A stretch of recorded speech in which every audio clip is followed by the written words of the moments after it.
जय श्री राधे कृष्णा। हमारे YouTube channel में आप सभी का स्वागत है।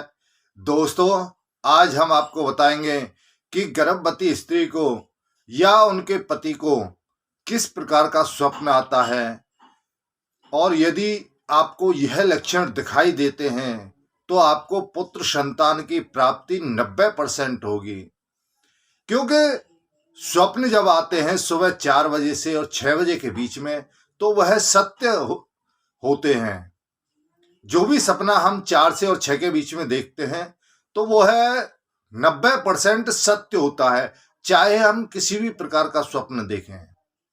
तो ऐसे ही आज हम आपको बता रहे हैं, यदि गर्भवती स्त्री या उसका पति इस प्रकार का स्वप्न देखता है तो उसे पुत्र संतान की प्राप्ति अवश्य होने वाली है। यह एक बिल्कुल ही संकेत पुत्र प्राप्ति के होते हैं, वह 99% सत्य होता है। वैसे पुत्र और पुत्री में कोई भी भेदभाव नहीं होता है, क्योंकि माता पिता के लिए दोनों ही संतान बराबर होती हैं। तो दोस्तों, पुत्र प्राप्ति हमारे वंश वृद्धि के लिए अति आवश्यक होती है। साथ में कन्या की भी प्राप्ति होना अनिवार्य है, क्योंकि हमारे हिंदू धर्म में 2 त्योहार एक ऐसे आते हैं जिस पर बहन को भाई की जरूरत पड़ती है और भाई को बहन की जरूरत पड़ती है। तो इसलिए भाई को बहन की आवश्यकता होती है और बहन को भाई की आवश्यकता होती है। तो इसलिए पुत्र और पुत्री दोनों ही संतान बराबर होनी चाहिए। दोनों ही संतान बराबर होती हैं और प्रत्येक व्यक्ति के पास में दोनों ही संतान होनी चाहिए। क्योंकि कभी कोई त्योहार ऐसे आते हैं, कभी कोई फंक्शन ऐसे आते हैं जिस पे हमें बेटा और बेटी की दोनों की जरूरत पड़ती है। किसी के विवाह शादी हो रहे हैं तो वहां पर हमें पुत्री की अवश्य आवश्यकता पड़ेगी।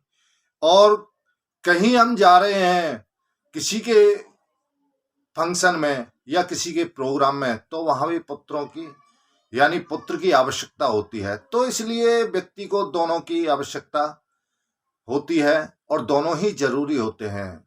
तो दोस्तों, ऐसे ही हम आपको बता रहे हैं कि जो गर्भवती स्त्री है उसको यदि यह लक्षण दिखाई देते हैं तो उसको 90% पुत्र संतान की प्राप्ति होगी।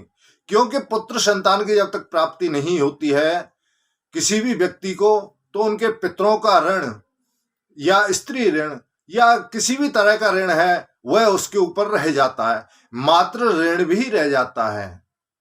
सबसे ज्यादा पितृ ऋण होता है। किसी की कुंडली में पितृदोष आता है तो वो इसी प्रकार से आता है कि भाई पितरों की उनकी इच्छा पूर्ति नहीं हुई है, इसलिए पितृदोष हमारी कुंडली में आ चुका है।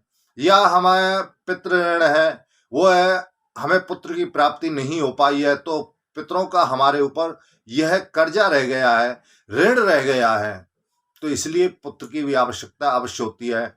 नीचे हमारे डिस्क्रिप्शन में लिंक दी गई है कि प्रत्येक महीने की शुभ समय और शुभ तारीख, जो कि गर्भ धारण के लिए पुत्र प्राप्ति के लिए बहुत ही अच्छा है, और उपाय भी बताए गए हैं। व्यक्ति को अपने कर्म करते रहना चाहिए, फल की इच्छा तो प्रभु देता है।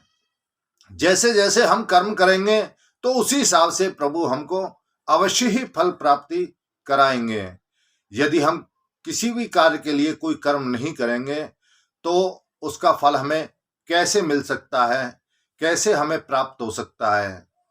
तो उपायों के लिए भी हम वीडियो बनाते रहते हैं, पुत्र प्राप्ति के लिए भी हम वीडियो बनाते रहते हैं, राशि फल के लिए भी हम वीडियो बनाते रहते हैं। वो सभी हमारे नीचे डिस्क्रिप्शन में आपको लिंक मिल जाएंगे, वहां से आप देख सकते हैं। तो दोस्तों, क्या लक्षण दिखाई देते हैं, क्या स्वप्न दिखाई देता है, वह हम आपको बताएं। उससे पहले जो भी नए सदस्य हमारे इस वीडियो को देख रहे हैं, जिन्होंने अभी तक मेरे चैनल को सब्सक्राइब नहीं किया है, जो मेरे चैनल पर पहली बार आए हैं, कृपया वे चैनल को सब्सक्राइब करें, लाइक करें तथा शेयर भी करें और बगल में लगा घंटी का बटन दबाना ना भूलें, जिससे हम जो भी वीडियो बनाएं उन सभी का नोटिफिकेशन आपके पास में पहुंचे और हमारी सभी वीडियो का आपको लाभ मिल सके। तो दोस्तों, यदि सुबह 4 बजे से लेकर के और 6 बजे के मध्य में यदि आपको स्वप्न में कोई साधु महात्मा आपको कोई फल दे रहा